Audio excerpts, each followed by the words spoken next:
तो डर मत, मैं पीछे आ जा। तू सलमान नहीं है, गधे, मार खाएगा। अरे राम मर गया, फिर घुमाया कपड़े। अंधे के कपड़े उतारता है, मुझे क्या शर्म, पैंट भैया ना हो। Hi, this is Nagesh Kukunoor and you're watching me on Sitaarre TV.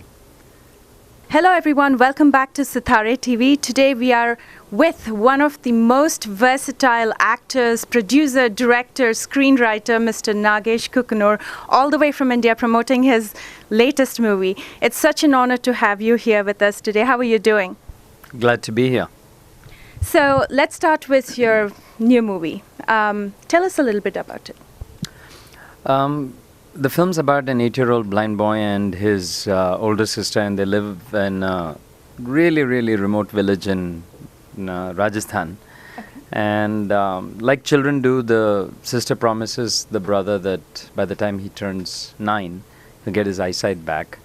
And as the date keeps approaching, she starts to panic. But you know how children naively believe in so many things, including the fact that she believes Shah Rukh Khan will get her brother's eyesight back. So the two of them embark on a magical journey across Rajasthan. So it's an extremely sort of happy, positive film that teaches you to trust people and be a child all over again. Absolutely. So many of your movies, or most of your movies, are very focused on social issues. Do you just get up one morning and say, okay, this is a problem, I'm going to make a movie based on this? No, actually, I've. It's funny. I get that label, which most of the times I don't want. The socially conscious filmmaker. It just, you know, some of the topics I've picked have connected with an audience, and therefore, it started with Iqbal and Dor and stuff like that, and these films resonated with the audience. So, you know, people assume that I'm moved by certain issues, and then I start to make films on that. I actually make films on stories that I connect with, and in the process, of course, if there's an issue that needs to be tackled, it comes as a second and third layer. That's not the main reason. The only film that I made entirely based on an issue which I feel very, very strongly about was Lakshmi, which was about trafficking. But otherwise, even with Dhana, it's just I wanted to write a happy, positive film, and at the center of it happened to be a blind boy, so be it. Okay. So if everything is focused around your life experiences, let's go back to Hyderabad Blues, which is your first movie. What made you quit what you were doing? You were a chemical. You are a chemical engineer. So what? Okay. Well, we'll hire you if you want a job. So tell us, what is it that, what came to your mind when you were making that movie, or when you said, okay, no more engineering, it's Hyderabad Blues? Well, you know, now it's so far back in the past. It was 19 years ago that memories fade, but I do remember that I was miserable doing what I was doing, which was being a chemical engineer. So I started questioning what it is I truly wanted to do. The answer was obvious. It was filmmaking. But it took me a little while to actually build up the courage to chuck away my cushy life and take my savings and go to Hyderabad. But lucky that moment came, lucky I followed through, and lucky that Hyderabad Blues worked at the box office, because it gave me a career. Absolutely. So tell us the beginning. How is it connected to Veer Hanuman? I know there is a connection there. Can you tell our audience a little bit about it? That's a long story, but the short version of it was I was trying to get on any kind of set, and someone who knew someone got me on the set of Veer Hanuman. That was a TV serial that was being shot in Hyderabad, and the very first day on the set, because everything was so ridiculous, you know, the costumes didn't make sense, Sita with makeup didn't make sense, really artificial sets that were supposed to depict the era that didn't make sense. So with all of this, it became very apparent on that very first day of Veer Hanuman that I didn't fit in there, that I had to do something else that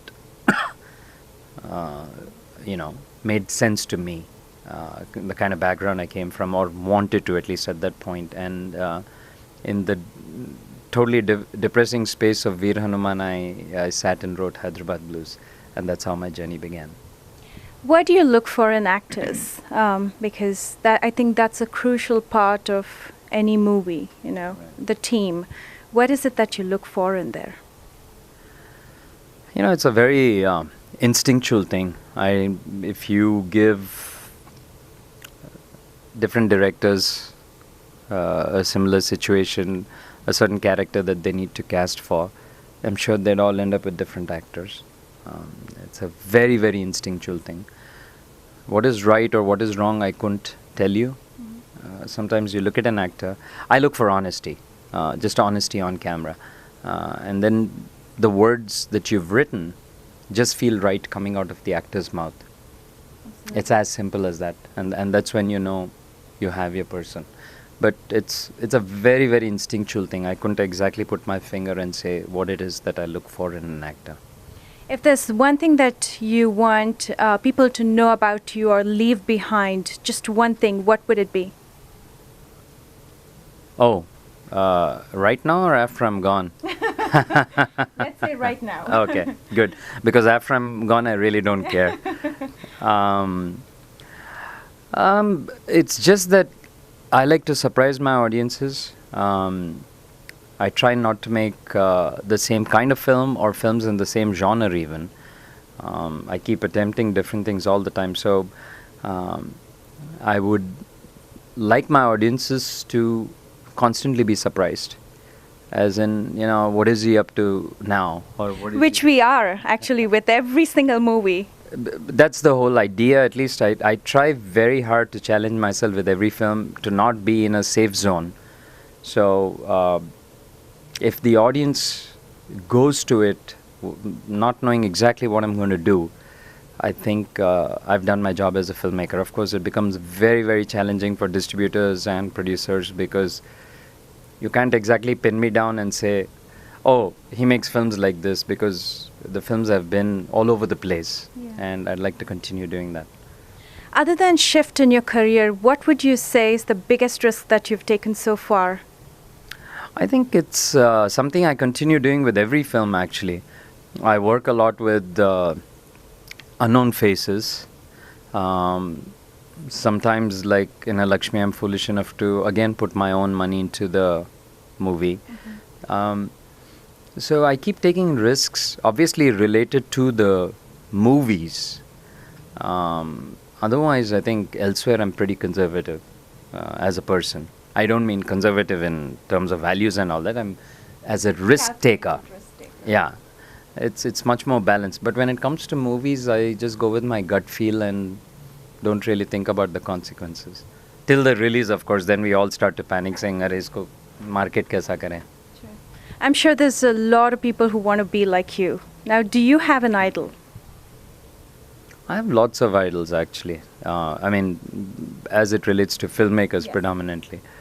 But most of them are, actually all of them are in the West. Mostly American filmmakers who I admire deeply. The Coen brothers, top of my list. Steve Soderbergh's another guy. And if I live around to be that old and I'm still making films, then Clint Eastwood for sure.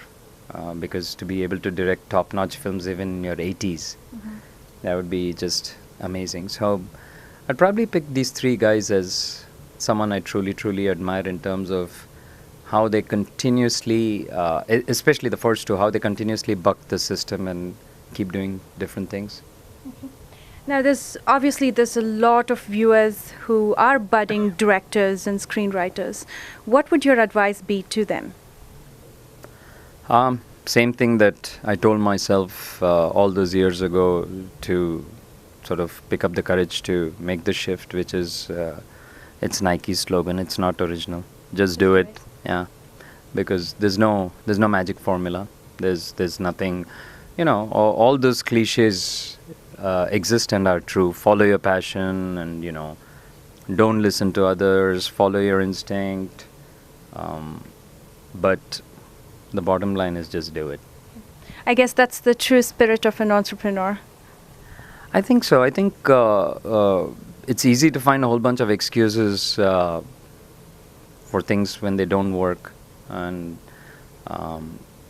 or self-defeat yourself even before starting the process. So I've just been very tunnel visioned when it comes to making my films, or excuse me, or just taking random risks. I don't analyze the pros and cons, and I just do it. So usually I tell people, my team, when we're getting ready to do a film, I always tell them, one of my favorite sayings is, either you do or you don't. The rest are all excuses. Absolutely. What's next for you? Have you ever thought of getting out of India and doing something international? The problem is, because I have a market there, I'm able to raise money for films there, even if they're independent and, not following a pattern. But here it becomes a little more challenging to raise the money. So the idea is to make films here also.